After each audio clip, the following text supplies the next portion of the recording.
Salut les amis, bah écoutez, voilà, je voulais prendre la parole pour vous dire quelques petites choses importantes et qui me semblent vraiment importantes dans cette période de confinement très difficile pour tous.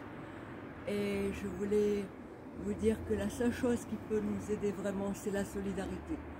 Parce que malheureusement, dans cette période ou de cette maladie, entre guillemets, qui n'en est pas une, et qui est quelque chose de dramatique, non pas seulement pour la maladie elle-même, parce que la parano qu'il y a à côté et qui crée des maladies psychosomatiques encore plus graves, croyez-moi que ça tue plus que le Covid.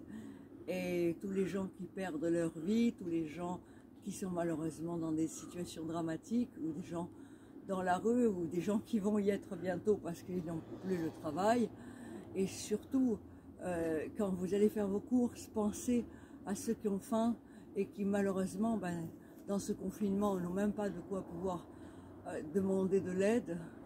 En faisant vos courses, achetez quelques petites choses et donnez autour de vous pour les plus démunis. Et également, je trouve que c'est une honte de faire ça à des commerçants dits non essentiels. Comment pouvoir penser qu'un commerçant est non essentiel? Comment un magasin de sport qui vendrait des tennis pour les enfants ou pour des magasins pour enfants ou des magasins, n'importe quel magasin qui est dit non essentiel, est essentiel. Il est essentiel de pouvoir s'habiller pour pouvoir attaquer l'hiver. On était dans une période où il faisait quand même chaud. Avec ce confinement, on n'a pas la possibilité d'acheter des pulls. C'est pas essentiel de pouvoir garder sa dignité en pouvant aller dans des endroits où on peut acheter des choses qui permettent de pouvoir un cordonnier, tous les artisans, et on est en train de tuer ces gens dits non essentiels qui sont plus qu'essentiels. Et en plus, ils font beaucoup plus attention, ces gens-là, dans des petits commerçants, que les gens quand on se retrouve dans un supermarché avec des gens qui sont tout à côté de nous. Donc il y a des anachronismes et des illogismes complètement aberrants. Donc s'il vous plaît, la seule chose que je vous demande, c'est d'être solidaires tous et de ne pas croire ce que vous dit la télévision complètement sous le joug du gouvernement.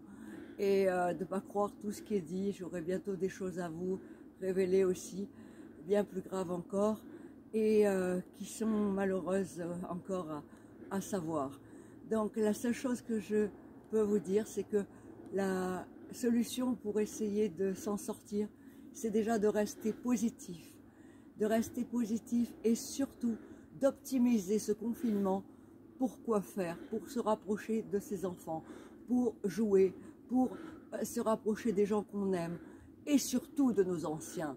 Parce que ce n'est pas les personnes qui sont dans leur maison qui risquent d'avoir le Covid sous prétexte qu'ils sont âgés, ça n'a rien à voir. C'est comme la grippe, s'ils sont âgés, ils ont plus de chances d'en mourir, c'est tout. Mais ce n'est pas eux qui prennent le Covid.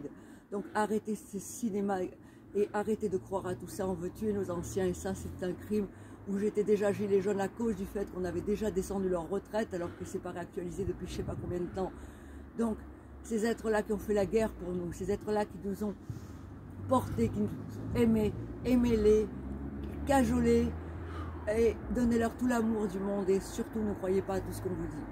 Et je vous en prie, optimisez ce temps pour méditer, pour... oui, je parlais des commerces essentiels et les livres alors. Dans cette période de confinement, on a besoin de lire, justement, puisqu'on c'est pas avec la télévision qu'on va s'enrichir. Donc, je parle spirituellement, parce que c'est le seul enrichissement qui est véritablement intéressant. Donc, les livres, c'est essentiel. Tout ça, c'est essentiel. Et on les enlève même des magasins où il y en avait déjà, alors que c'était vraiment un anachronisme et une honte. Alors, je vous en prie, optimisez tout ça pour rester positif, pour vous rapprocher des gens que vous aimez, pour retrouver des gens qui, avant qu'ils soient morts, essayez de vous réunir et de vous remettre avec ces gens-là.